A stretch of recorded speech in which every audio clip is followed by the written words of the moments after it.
I feel like one of the sort of signal developments of my adulthood as an American citizen has been the erosion of people's faith in Congress, specifically as an institution. You've seen the approval ratings for Congress sort of drive down and down and down every year to the point where it's like lower than most STDs at this point in terms of public approval. I mean, people just have the lowest possible expectations and the sense that Congress is essentially worthless. But you're talking about the most serious possible threats to our country, to our way of life, short of foreign invasion.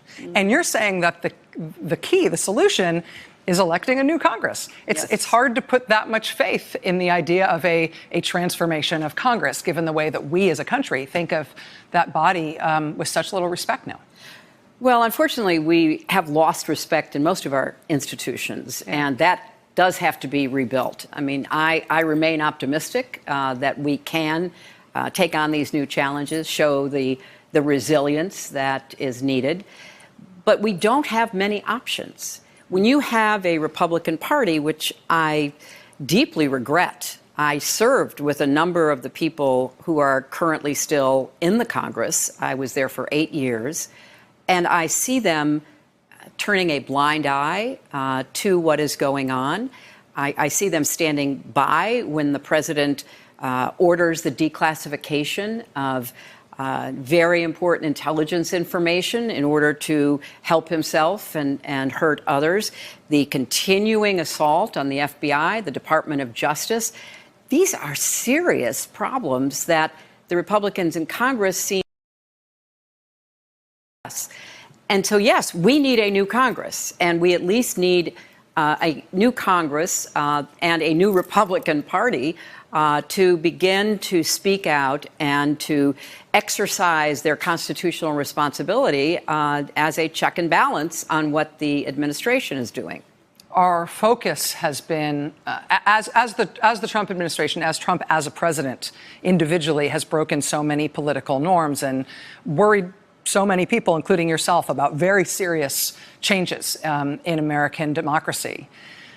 We have really focused as a country on what Republicans will or won't do about it, on whether or not there are Republicans, particularly in positions of power, particularly in the Senate, even in the House, who will prove to be a check on their own, the president of their own party. And we say that because people are subject to different kinds of wind, I think, is generated by members of their own party, but also because the Republicans are a majority in both places, in both houses of Congress. If the Democrats win one or both houses, the Republican Party will cease to be such a focus of our sort of national interest. We will stop looking for individual Republican senators to stand up and stop things that Trump wants to do, and it will become the Democratic Party's responsibility to try to check him and change the country.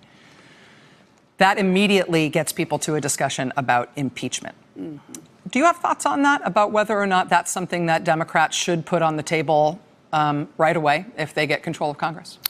I think there should be a much broader agenda. And I know it's difficult to imagine having the Congress work on so many issues at the same time, because it does require a level of organization and follow through that is hard. And I know that, having been there.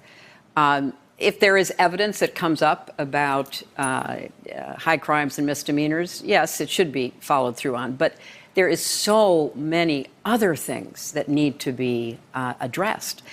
If you look at what this administration has done with respect to regulations on everything from asbestos to pesticides to labor concerns, this is going to begin to really have adverse consequences on many Americans. So there's a role for the Congress to play in saying, no, stop. We are not going to ignore the evidence. We are not going to live in a fact-free universe.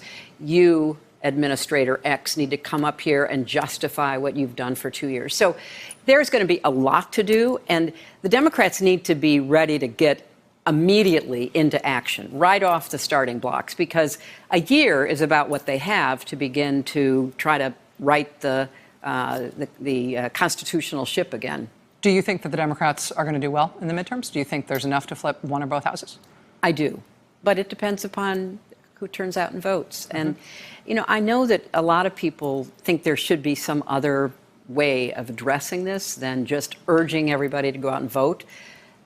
But there isn't right now. That's our system. That is our system. And if we ignore the importance of this midterm election and there is no check and balance, we don't take back one or both of the houses of Congress, then I think you will see even more of the dismantling of our institutions with very dire effects.